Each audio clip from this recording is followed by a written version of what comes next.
hurricane heading towards Florida is on track to be the strongest to hit the U.S. in over a year.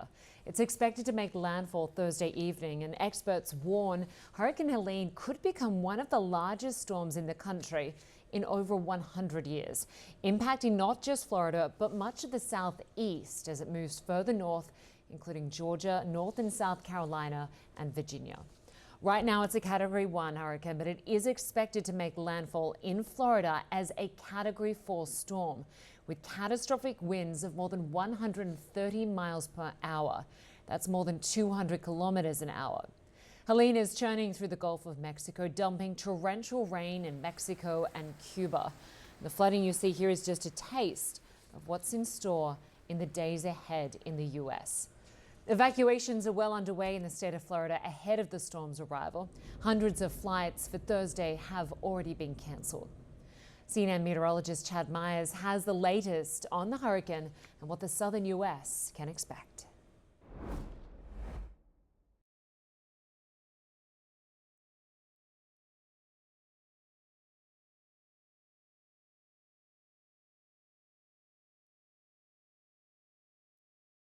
We are having some issues with that audio. We'll try and fix that and get that to you.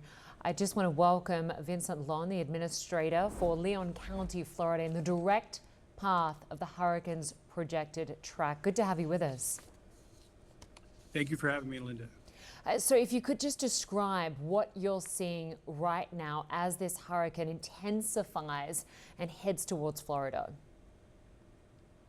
Well, we're experiencing a little bit of the calm before the storm. We are getting a little bit of rain now, but as you can imagine, this storm has our undivided attention. We've been monitoring the storm since its very early stages last week and actively preparing our community to best protect our citizens from what is now, as you've reported, a major hurricane, a very powerful hurricane, a Cat 4, which is a historic hurricane to hit our community, which is saying something. We have an awful lot of experience with hurricanes in this region, but we expect this one certainly to have a tremendous impact on the community.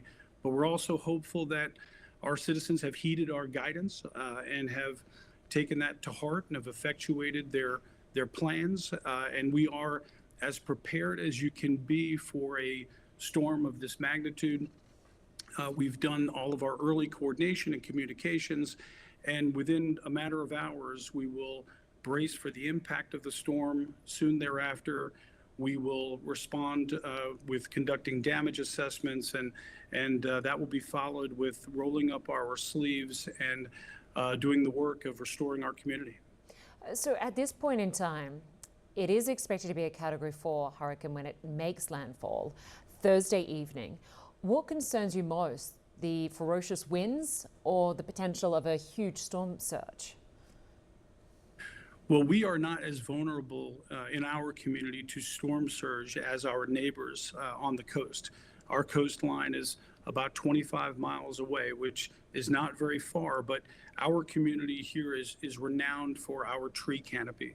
And we expect, and we've been informing our community very actively, to expect thousands of trees down, which could block hundreds of roads, which could lead to prolonged power outages.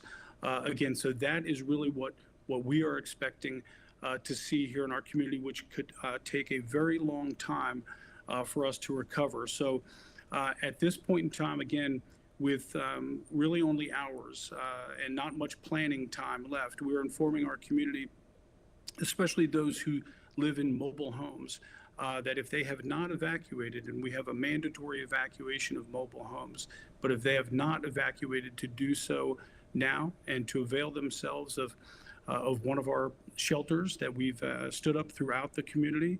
And if they've decided to stay, then to button up their homes and to be very aware of trees and downed power lines, and to check on their neighbors and their family members and friends to ensure that they are as safe as they can be.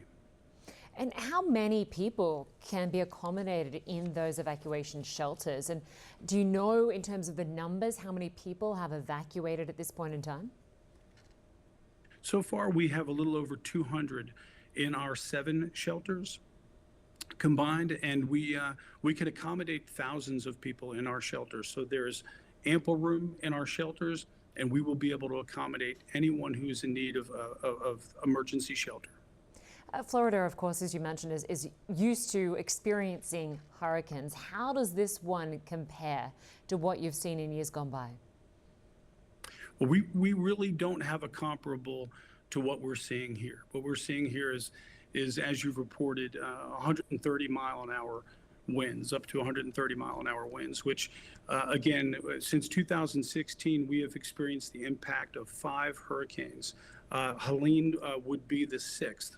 But nothing of this magnitude. We really don't have a comparable to this. We know our vulnerabilities. Again, this tree canopy, which is what we're known for, and it's very beautiful, makes us very vulnerable to down trees and down power lines. And again, prolonged power outages and blocked roads.